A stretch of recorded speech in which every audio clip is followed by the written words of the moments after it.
Hello guys, and welcome back to Joe's Ventures, and today we're doing another episode of our Planet Zoo mod spotlight, where we take a look at some of the wonderful mods people have been making and use them to talk about some of the wonderful biodiversity that we share our world with. So today, we've got quite a cool assortment of animals. If you're into your big cats, today's going to be a really good day for you, but we've got a lot of birds too, so it's birds and big cats day, plus a little another mammal in between, as we'll get into. But Grey Cakes is definitely dominating this one, with about 5 of the mods being displayed today being her mods. So, you know, Grey Cakes got to thank you for all that. We've also got Lorby, Monsoon combining with one mod, and the new modder Elijah doing this a lot of cool new birds. So we're going to starting off with the birds today, because I do like to start off with the birds. First up, we're going to have a look at the black-winged stilt. So let's have a look at the black-winged stilt over here. Very, very cool. So this is the black-winged stilt, or Hematopus hemilatopus, which is a widely distributed, quite long-legged wader in the stilt family of the Rhicovasoridae. And the scientific name is sometimes used to generalize this single species, or is sometimes even split into up to 4 species. Because these guys can be found in Europe, Africa, and Asia. Well, these guys are kind of found, you know, in Europe and Asia. While the black-necked stilt is in Americas. The white-backed stilts as well is both inhabit the Americas, so they're both found in the Americas. And the pied stilt, which is the one that we actually have at my work, I really like the pied stilts. They are mainly found in Australia and New Zealand. But however, it's kind of it's undecided whether they all represent one species or multiple species. Most authorities, I'm pretty sure, are leaning to the multiple species at the moment, but that's kind of the taxonomy hasn't quite been figured out yet, or quite been decided upon yet. But anyway, these guys were described by Carl Linnaeus in the 10th edition of his Systemata Natura, and was originally called Machairodus, which meant was the original genus name, and specified it was from southern Europe. The taxonomic name Hematopus means strapfoot or thongfoot, and is still now one of 5 species in there as well, and is considered monotypic. But as I mentioned before, it's kind of given a couple species. One of 4 distinct species potentially, which are sometimes considered subspecies, but this one's considered like the common stilt. The black-winged stilt itself comes from basically South Afrotropical, you know, South Asia, Palearctic regions, so pretty much the Old World. The other 2 species are the Old New World, and the other one's from like Oceania. So in terms of their description, these guys are about 33 to 36 centimeters or 13 to 14 inches long, with these long pink legs you see there, and a long, rather thin bill, as you can see. And they're generally black above and white below, so you can see black and white below, with a white-headed neck, which varies among the species. Males have a black back, often with a greenish gloss or sheen, with females' backs being a bit more brownish, like that. Contrasting with just black regiments. And in populations, the top of the head is normally white, at least in winter. Females tend to have less black on the head than the males entire year round. It's much more black hair on them, black on the head as well. So you can see this is a female here, so more brown in that. We'll have a look at a male now. So look, where's the boy? There he is. Look at this boy.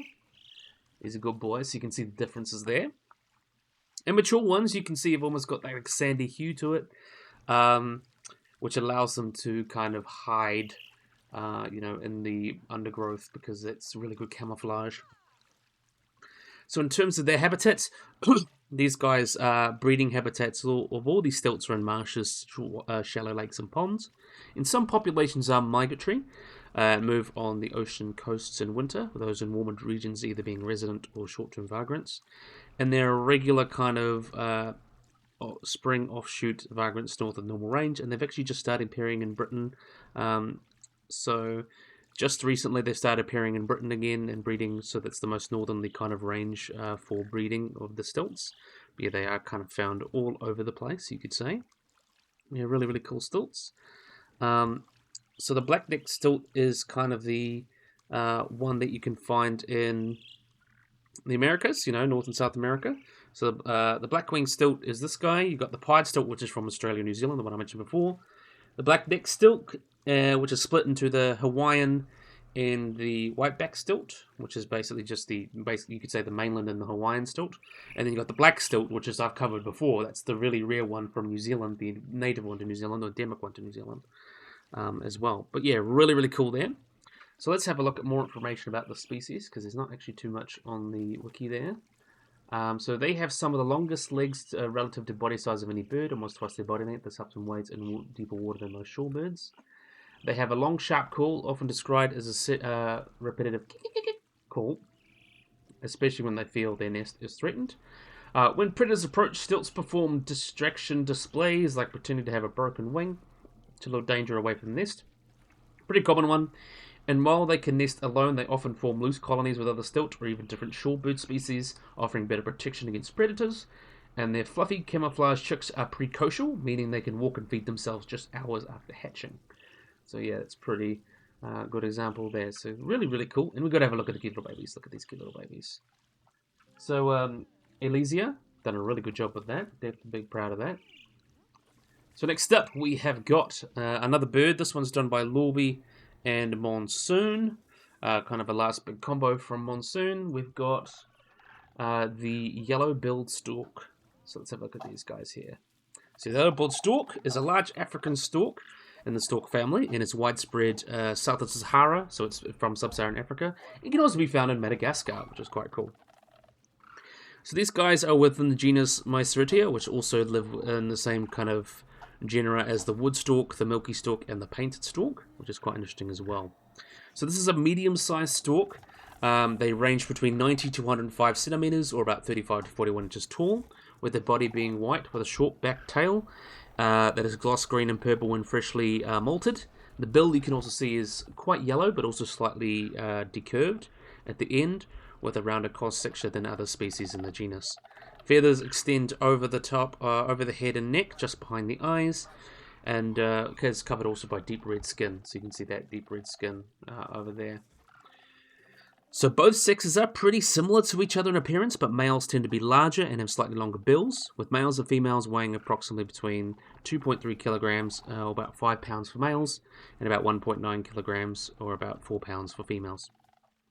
So coloration becomes more vivid with the breeding season, with their plumage being coloured pink in their underwings as well, and their legs turn pink, with a deeper yellow as well on their shade of deeper shade. So this one looks like it's some breeding colours actually. Juveniles tend to be a greyish brown. So let's have a look at the juveniles over here. This is the juveniles, kind of a greyish brown, with more dullish colours. You see brown feathers and black, and then in fledging, the kind of salmon pink coloration under the wings does begin to develop, and the flight feathers become black as well. So you can see they're just a much more drab version of their parents, you could say. Yeah, that's carry on looking. So these storks kind of walk with a high stepped stalking gait in shallow waters, and they have a walking rate of about 70 steps per minute. And they also have a they fly with ultimate flaps and glides, and they can fly with about 205 beats per minute sometimes. They usually flap only for short distances and only fly in a soaring or gliding motion over several kilometers for locomotion between breeding colonies and roosting sites. And by soaring on thermals, that allows them to go long distances. And they're quite incredible aerobatics as well, so that's quite cool as well. They're generally non-vocal, but they utter a hissing falsetto scream during social displays in the breeding season. They also engage in bill chattering, so they chatter their bills, and a woofing kind of wing beat in breeding colonies as well. So these guys have quite a wide range. They occur primarily in Eastern Africa, but they're widely distributed, extending from Senegal and Somalia down to South Africa, and in some regions of Western Madagascar. There was actually one observation of a mid-species one in Kenya, and they found the most common species there, with 2,000 individuals being counted at once. There's quite large colonies there. They generally do not migrate far, but at least not outside their breeding range, but they do make short migratory movements between like Kenya and other smaller countries. But nothing like, flying to Europe for the winter, but they do locally move around the place. There's some populations are more sedentary, some a bit more running around, things like that, depending. Breeding preferred habitats include wetlands, shallow lakes, and mudflats, usually about 10 to 40 centimeters deep, but they usually avoid heavily forested areas in Africa and Central Africa, but they can be found most other places. And they breed especially well in Kenya and Tanzania, although they are known to eat in Uganda. Breeding sites have not been reported there, so they're typically kind of those sort of areas. So in terms of their diet, so these guys have quite a varied diet. They mainly eat on small freshwater fish, about 60 to 100 millimeters long and about 150 grams, but also, which they swallow them whole, but they'll also eat crustaceans, worms, aquatic insects, frogs, and even small mammals and birds. They rely primarily on their sense of touch to detect and capture prey, so they'll put their bill in the water that's slightly open, and they often will catch things quite quick with their bill as well, just to try and catch food quick, and then shuts and raises it to the head and swallows the prey whole.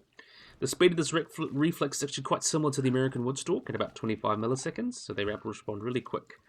And in addition to this, they also use a foot stirring technique, so they'll kind of use prods and churns the bottom of the water as part of a herding mechanism as well. So they use different techniques to try and herd them to bits of vegetation or into their bill. So they do lots of techniques as well. And they have been observed scavenging fish regurgitated by cormorants. And they've actually also been observed following hippos or crocodiles through the water and feed behind them, taking advantage of the organisms being churned up by their movements, which is quite cool as well. And parents will often feed regurgitated fish on the nest floor for their young, whether it's picked up or consumed by the nestlings is usually then. The young eat quite voraciously, and an individual nestling can can go from 50 grams to 600 grams in the first 10 days of life. So the species is the German name, the Nimmerstadt, which means never full. So that's quite cute there, I think. So let's have a look at the breeding, and we'll have a look at the little babies again. So a breeding season is seasonal and appears to be stimulated by the peak of long, heavy rainfall and regular flooding around marshes. So it's typically when they nest. The yellow-billed stork begins nesting and breeding at the end of the long rains. This occurs especially in flat, extensive marshlands, where the kind of fish become more concentrated and allows them to find food easier. However, unseasonal rainfalls have been reported to induce off-seasonal breeding in northern Botswana and other areas as well. With all stork species, the male yellow-billed storks will select and occupy potential nest sites where the females attempt to approach the male, and then they have an extensive repertoire of courtship behaviours, and that leads them to copulating. Generally, these courtship behaviours are assumed to be common in all of the closest relatives, like the wood storks and stuff like that. Things like preening each other and spraying twig grasping as well, so they grab twigs and they'll court each other as well. That kind of works out. In terms of their kind of when they courted each other and laid the eggs, the female typically lays about 2 to 4 eggs, usually 3 on alternate days, and has an average clutch size of about 2.5. The male and female shares duties incubating the eggs, and this can take up to about 30 days. And as with many stork species, hatching is asynchronous, so they usually hatch between 1 or 2 days of each other. So the young of the brood differ considerably in body size at any one time. During food storage, the smaller young are at risk of being outcompeted by food by their larger, nest mates. So both parents share duties guarding and feeding the young until they're about 21 days old, and both parents will attempt to attend the young's food demands quite intensely. So they regurgitate food and help them, keep them cool and take care of them while they go off looking for food too. Usually these nestlings will fledge about 50 to 55 days, so after about a month or so, and then fly away from the nest. However, after leaving the nest for the first time, they'll often return to be fed by their parents for another 2 to 3 weeks. That makes sense, because they don't know how to find their food yet. It's also thought that individuals may not be fully adult for about 3 years, so they do not breed until much later than this. So it takes them a while to kind of find their footing and then to breed. Fledglings has also been observed to not differ considerably in their foraging or feeding behaviours to adults, so they pretty much feed the same as adults. In terms of nesting, they are colonial nesters and often will nest alongside other species, but the yellow-billed stork is sometimes the only occupant species in a nesting site. Colonies are usually between 10 to 20 nests in size, with several males often occupying potential nest sites at the same time. If many of these males do not acquire mates, the whole group moves with the unpaired female to another tree. And these bachelor parties are kind of got funny there. And they'll make these quite large nests. Nest building can take up to 10 days, and these nests can be about a meter long or in diameter and about 30 centimeters or a foot thick. So that's quite interesting as well. So despite their gregariousness during the breeding season, they mostly hang around by themselves when they want around as well. So that's very, very interesting. And they are kind of threatened as well. So despite being widespread in Africa, they are actually considered threatened. They are least concern. They are known to be risk of poaching in East Africa and habitat reduction because they rely on wetlands, which is a very prosecuted habitat. They're not considered. Their population is still quite high, so they are not considered too threatened. But they can be threatened by habitat changes like that. Alongside human activities, these guys naturally can be preyed upon by things such as cheetahs, leopards, and lions, or sometimes prey of the species. And also eggs may be at risk from African fish eagles. So egg predation can be a bit of an issue there, but they tend to be doing okay. They are considered least concern for several reasons. Their population trends do appears to be decreasing, but it's not like enough to be concerning enough to put them invulnerable. But the range is large, and it doesn't approach the threshold for vulnerable under that criteria. And since there's no official size estimates, the population is thought to be very large, so it's thought to be doing okay, but that could change soon, so just requires a bit more monitoring. Hope they're doing okay. Yeah, really, really cool species. So that was done by Lorby and Monsoon. All the mods from now on are all going to be done by Great Cakes Mods. So the next mod here, we've got the Lava Gull. So another really cool one here. So let's have a look at you. Have we got everyone in there? I think we do. Alright, here's the Lava Gull. What are you doing there, mate? Well, I'm having a good swim there. So this is the Lava Gull, as I mentioned. So the Lava Gull, also known as the Dusky Gull. These guys are a medium-sized gull in the hooded gull family, and are most closely related to the Laughing Gull and the Franklin's Gull, which is actually the rarest species of gull in the world. I don't know why you're sitting like that. You look a bit weird. Let's have a look at you since you look a bit more normal.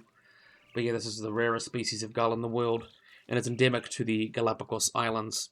So this guy was first described in 1841 by John Gould, who went to Sagitino Island in the Galapagos. It was sometimes placed in the genus Lazarus, which is in the most other gulls, and is thought to be closely related to the laughing gull.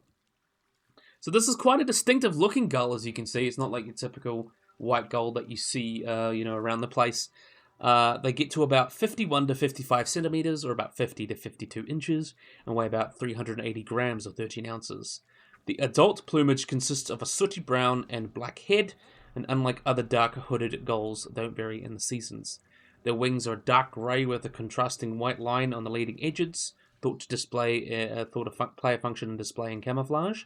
Its dark grey body contrasts with its paler grey body, and the upper tail is white and grey lower down, and the bill and legs are black, and the insides of their mouth are scarlet. They have white upper and lower eyebrows with red lips, and immature gulls are generally like a dark brown. So in terms of distribution, the entire population lives on the Galapagos Islands and is thought to be found predominantly on the islands of Santa Cruz, Isabela, San Cristobal, and Genovesa. And its population was estimated previously at about 300 to 400 pairs, but it was revised downwards to 300 to 600 individuals in 2015. So they're definitely considered one of the rarest gull species in the world, which is a bit of a worry. Luckily, then, we'll get into a little bit more about the conservation later. I just want to spot a chick. Where is a chick? Where's the chick? Where's the chick? Where's the chick? There's got to be a chick in here somewhere. There we go. Actually, let me check that's off. Animal. Yeah, that's all off. I just want to make sure. Okay. Anyway, so unlike most gulls, which nest close together or sometimes touching, these guys are solitary nesters, and they rarely nest closer than 100 meters apart. They are highly territorial, defending breeding territories of roughly 2,000 square meters, or about 70 meters diameter, from conspecifics. And they nest on the ground, often under the protection of coastal vegetation, and line their nest with plant material. They lay 2 olive-coloured and well-camouflaged eggs that take about 32 days to incubate. They generally nest near calm water, often near lagoons, and breeding appears to be opportunistic and is not restricted to a single season. And young birds will fledge about 55 days of age and will continue to be cared for by the adults for several weeks. So they are also omnivorous, like most other gull species, generally scavenging or stealing from the nests and fishes, but also catch fish, small crustaceans, and newly hatched lizards, iguanas, and turtles. They also feed on sea lion placenta, and on Genovesa they actually exploit the kleptoparasitic behavior of the magnificent frigate bird, which capitalizes on their botched attempts by these frigate birds to steal fish from various nesting seabirds as well. So they pretty much, they try and parasite off the parasites, so it's, parasiteception. And potential nest predators, though, include owls, frigate birds, and other larva gulls, as well as introduced mammals. And they are considered vulnerable because they are basically, they live in small numbers, and though their population is stable, it could change very quickly. The Galapagos is mostly protected, so there's also could be things like predator control, things helping these guys, but yeah, that is a bit of a worry. But anyway, we're going to move on from birds. These are all the birds we've done today. Next up, we've got extinct animal. We've got a couple of extinct animals, actually. We have got here the giant fossa. So really, really cool one here. This is another one by Great Cakes. So Great Cakes has made Cryptoprocata splaya. So this is the giant fossa. So this is an extinct species of Madagascar carnivore. Basically the family Eupluridae, which is most closely related to mongooses and includes all Malagasy carnivorans. So this animal was first described in 1902 and was subsequently recognized as a separate species in 1935 and is considered to be a close relative of the living fossa. So it was first described in 1902. It was found from subfossil remains in 2 caves, which was considered like basically a larger variety of the living fossa, without a detailed description of its designation or, in 1935, Gabriel Paulette described splaya as a distinct species, but did not identify a specimen, and then Charles Lampton in 1939 reviewed all the subfossil and living Cryptoprocata specimens and agreed that these are definitely 2 species. The generic name of Cryptoprocata means hidden anus, which is quite funny, and refers to the anus as hidden by the anal Saxon ferox.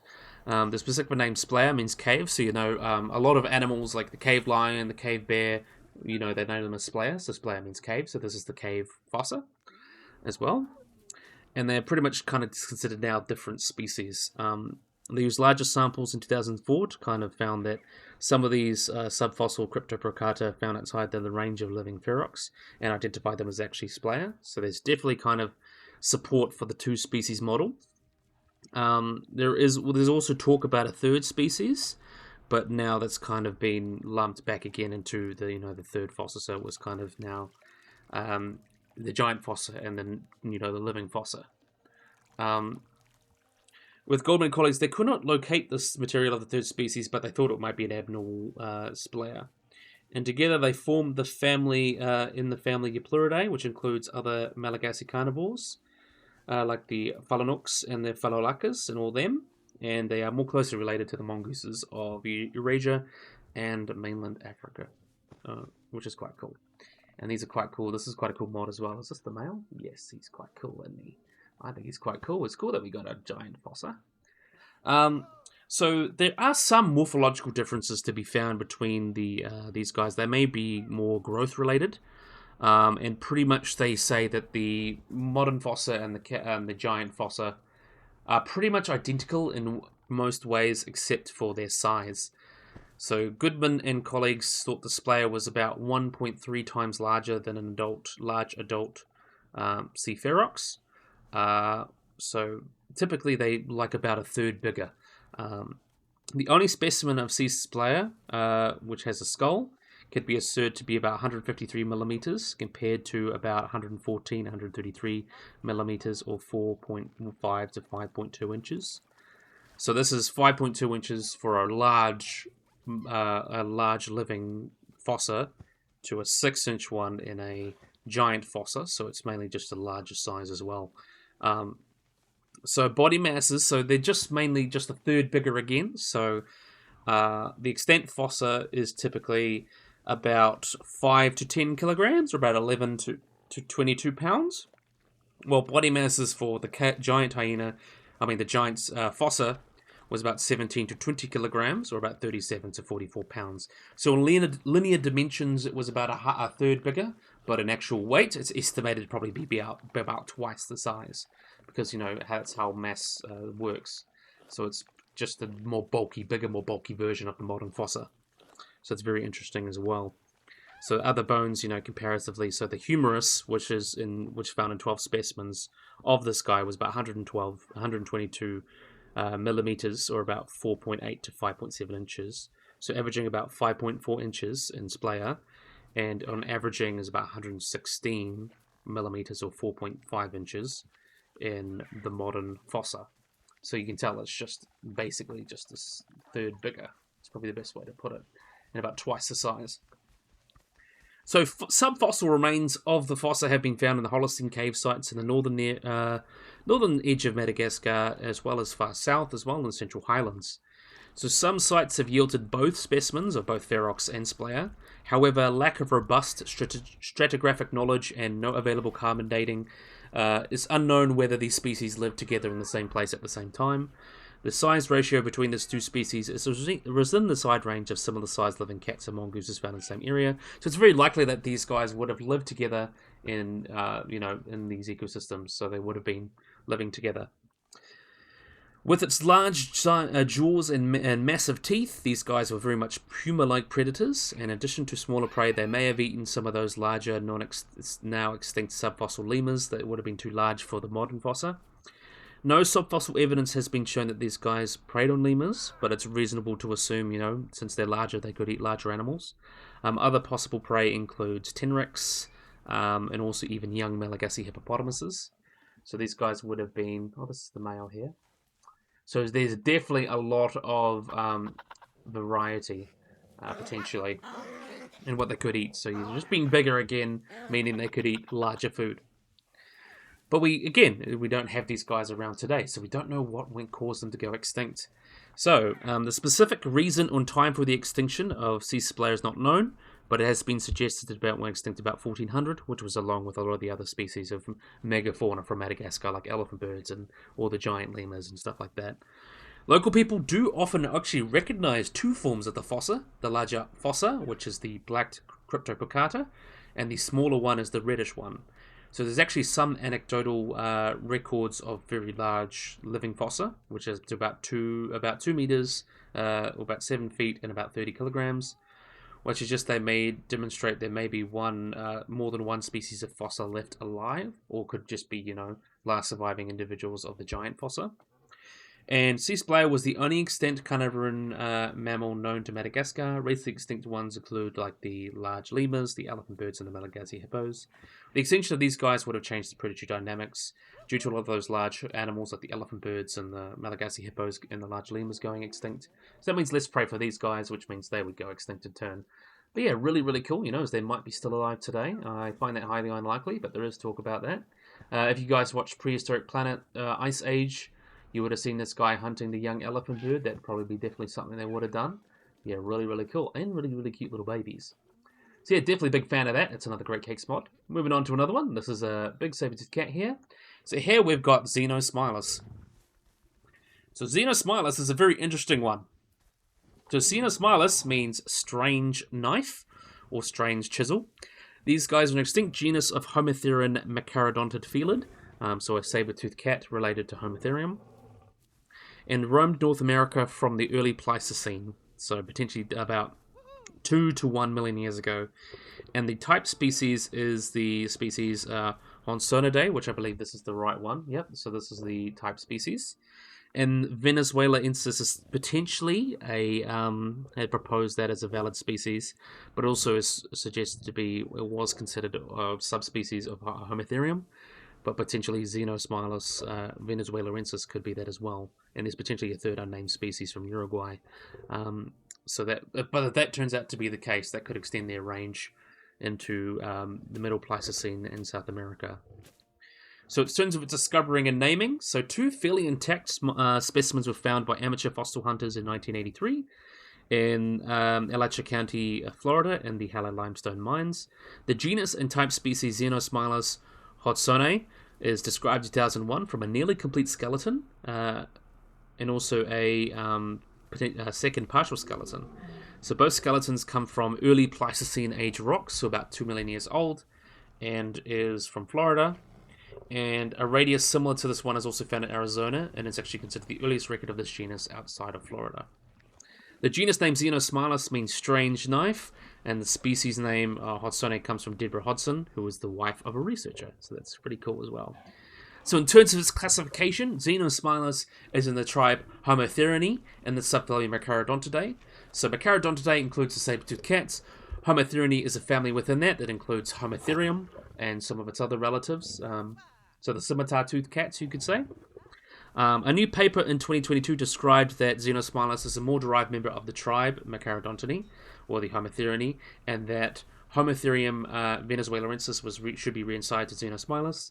And the 2022 study found that they were nested. Xenosmilus was nested within Homotherium and traditionally defined, making Homotherium without including the species in Xenosmilus paraphyletic.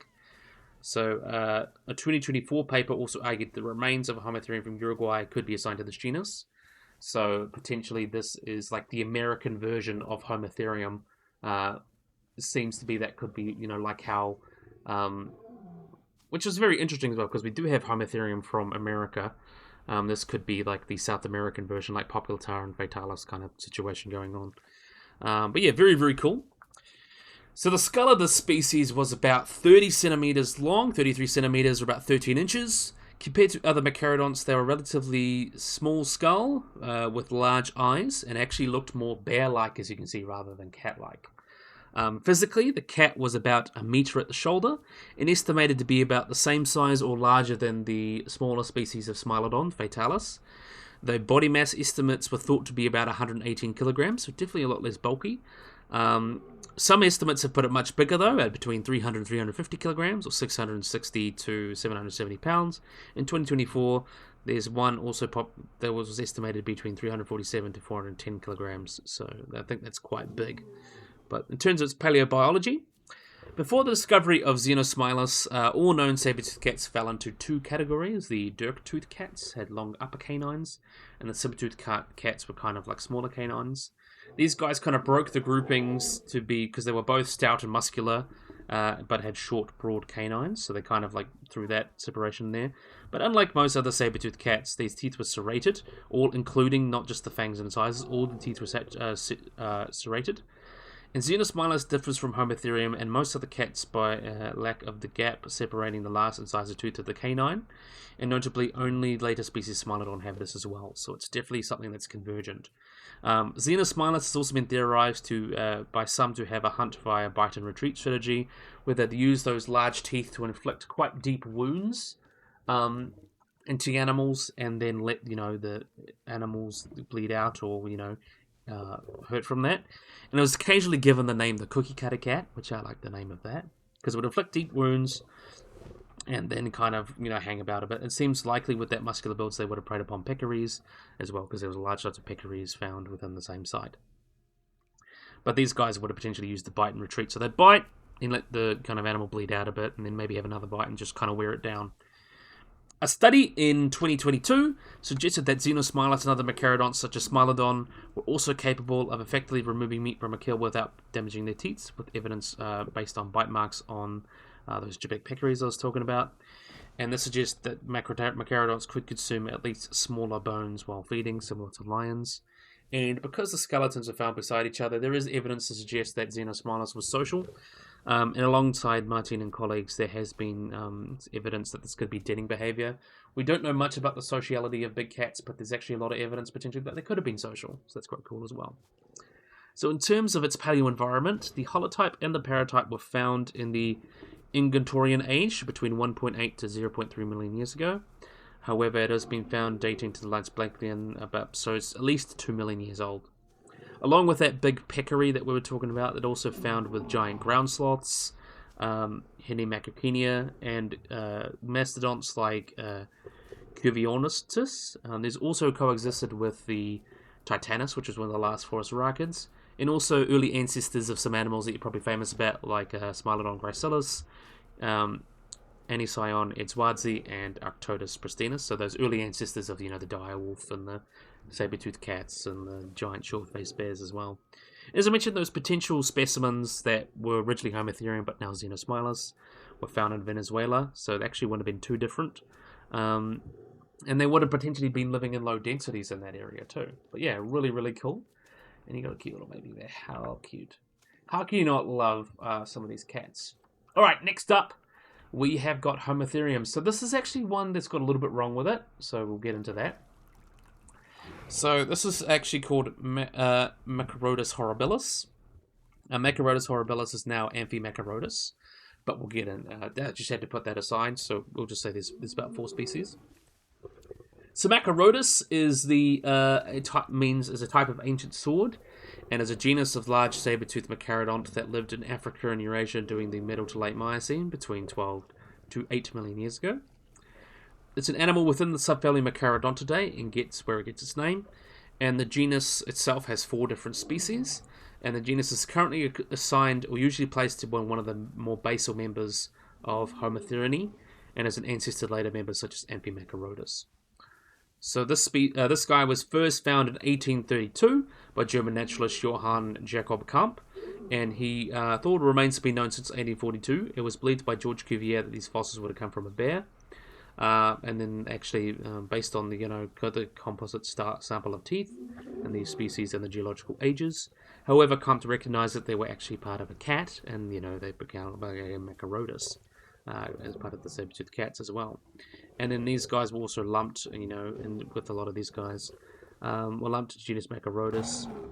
There's many quickly gained acceptance, of course, and including the Xenosmilus, Meganterion, Amphimachairodus, which this is where horribilis got its name from. So a lot of them were kind of lumped into Machairodus, and now they've been teased out as different species. It was treated as what you call as a waste bucket taxon as well. So a lot of species had been described and now are their own thing. As mentioned, like Machairodus horribilis is now Amphimachairodus. There's fossil specimens of Machairodus, paterni, horribilis as well, was lumped as well. So Amphimachairodus, there was a lot of species that are now, different genera, and then lumped, either lumped or split into different genera, mostly then split into different genera. So that's kind of that point there. The Robertsoni was the earliest member of Machairodus, lived during the Middle Miocene of about 12 million years ago in Tunisia. And the youngest one is, I believe, Amphigatus, Emphaticus, or something like that, which came from Europe about 9 million years ago. So the youngest would have been about 8.7 million years. So they did live quite a long time, about 5 million years or so. So in terms of their size, they would have been about the size of a tiger, so between 117 to 285 kilograms, or between 250 to 600 pounds, with an average mass of about 453 kilos. They were similar to the related Nimradides from North America, and they would have had potentially good jumping abilities. Overall, its skull was actually notably narrow, and compared to other, pantherine cats, living cats, and the orbits were also relatively small. The canines were long and thin and flattened on the side, had blades like a knife, and like in Homotherium. And the front edge of the canines was separated as they first grew, but these serrations wore down when these animals got a bit older.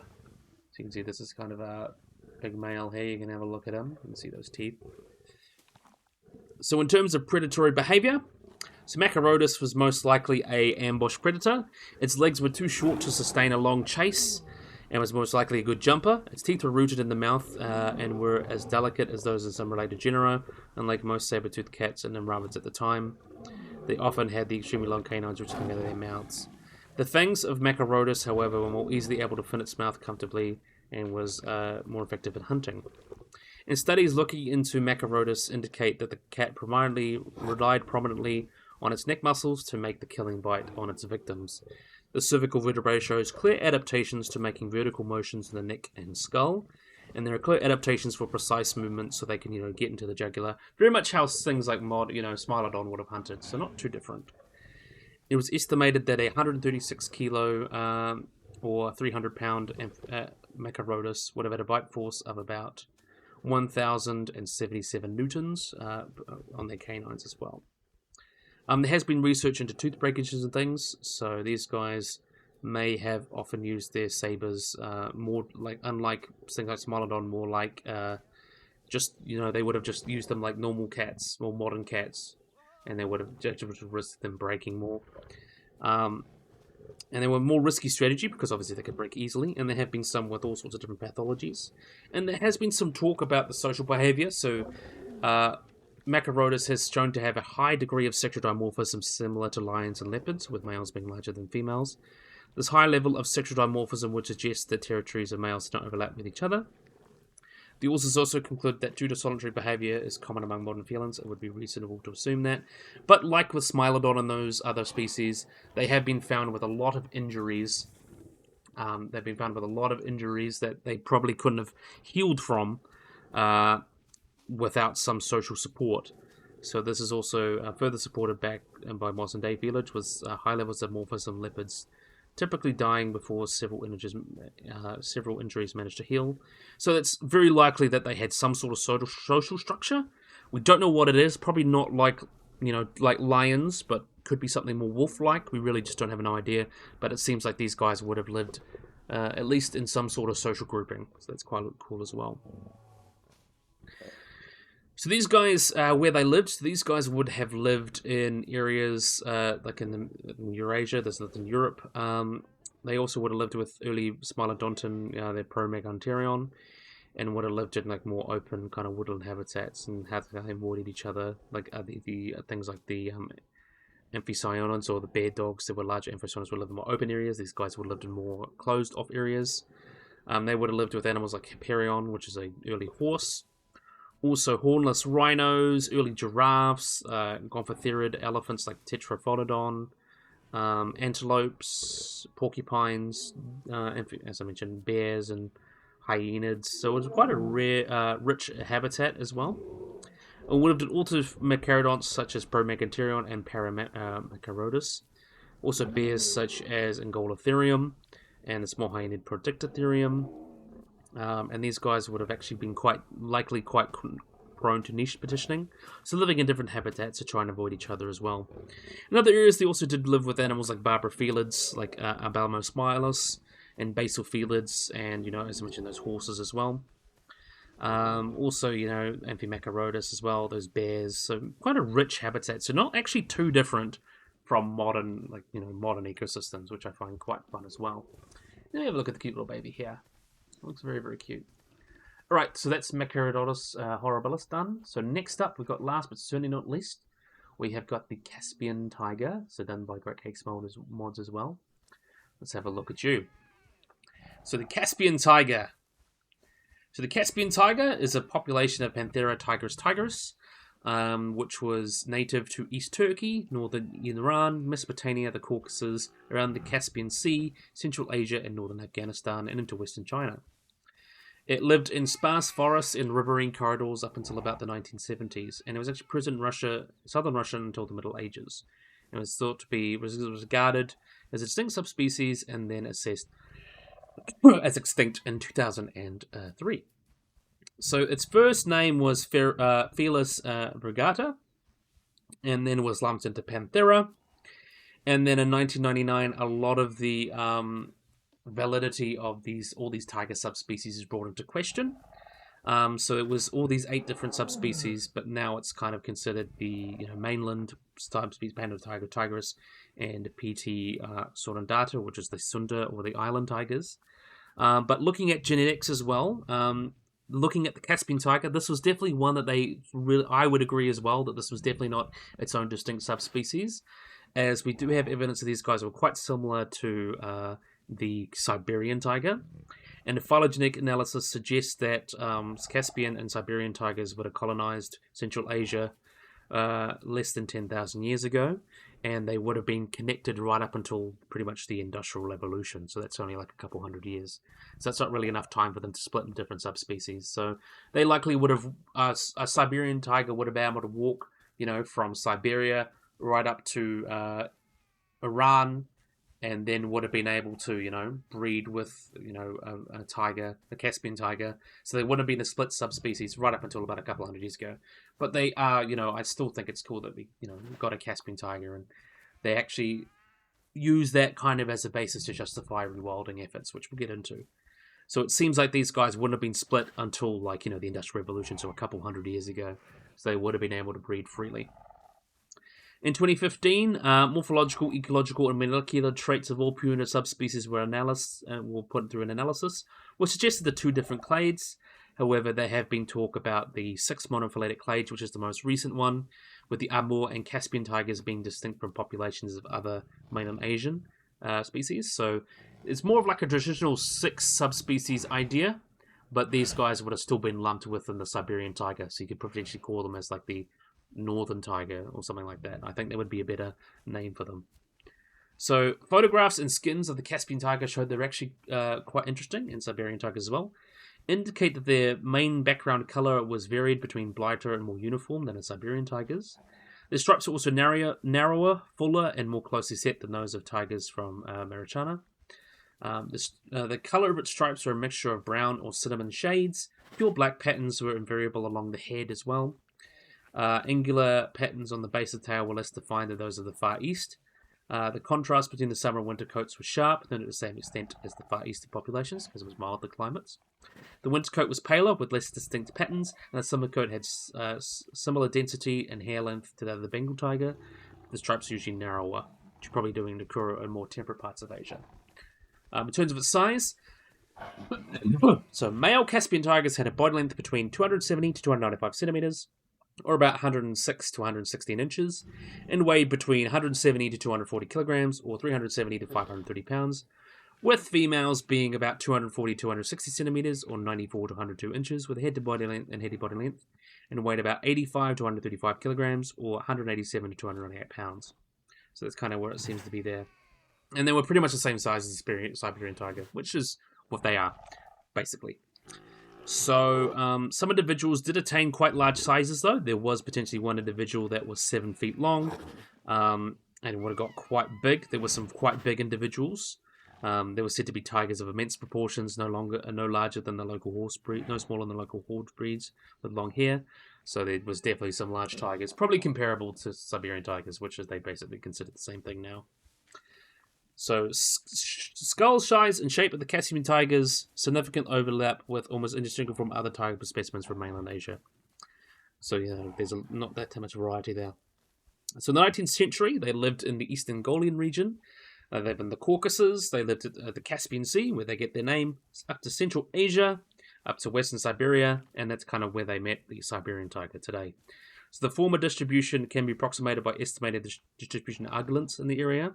So wild boar were quite common. Also red deer and roe deer live around the Black Sea, and the Bactrian deer also lived around the Aral Sea as well. And throughout the late Pleistocene to Holocene, the Caspian tiger was likely connected to the Bengal tiger populations through corridors and the Siberian tiger too, until they were interrupted by humans. So local extinctions began with the Russian colonization of Turkestan during the late 19th century, which include hunting of their prey and also hunting of the tigers themselves, which led to their pretty much decline until the early 10th century, where until about World War I, there was about 50 tigers left, and then they were killed off pretty systematically. The last tigers in Iraq was seen in kind of the 1932. The last known tigers was shot in 1950s in Iran. And the last Caspian tiger in Kazakhstan was reconstructed. It was recovered in 1948. So basically, until the 1960s, they were basically considered extinct after the 1960s, which is pretty tragic. There's not too much information about the home ranges of the Caspian tiger, but it would have been too different from other tigers. In search of prey, they would have potentially prowled widely and followed migratory ungulates. They would have feeding wild pigs and deer. Bactrian deer and roe deer would seem to be quite important, as well as gazelles, jackals, and other small predators may be in food as well. Wild horses and saigars and Persian ognars as well. Asses, mountain sheep, moose around Lake Baikal, so pretty much those large animals would have likely been prey for these guys. But there is talk about their conservation. So in 1938, there was the first protected area for the Caspian tiger. And it was legally protected after 1947 by the Union of Soviet Socialist Republics. They had been protected in Iran since 1957 with heavy fines for shooting. But, likely they just were too far gone. They should have protected them probably long before they actually did. In captivity, a tiger from the Caucasus was housed in Berlin Zoo in the late 19th century. A tigress was captured in Turkestan and presented in London Zoo in the 12th of December 1885. DNA from the tiger caught in northern Iran and housed in Mongetsk was actually suggested it was definitely a close relation of the Siberian tiger. Another tiger was held in the Tinberg-Hamburg Zoo between 1955 and 1960, and this tigress would have been considered the last Caspian tiger in captivity. An individual was also born in Brookfield Zoo, Chicago, and on 7th of May, 1935, and was still living on the 1st of January, 1948. So they did, last quite a long time. So potentially, your great-grandparents would have potentially, or your grandparents or your great-grandparents potentially would have known of these tigers and potentially even seen these tigers. And there is talks about reintroducing tigers into these areas.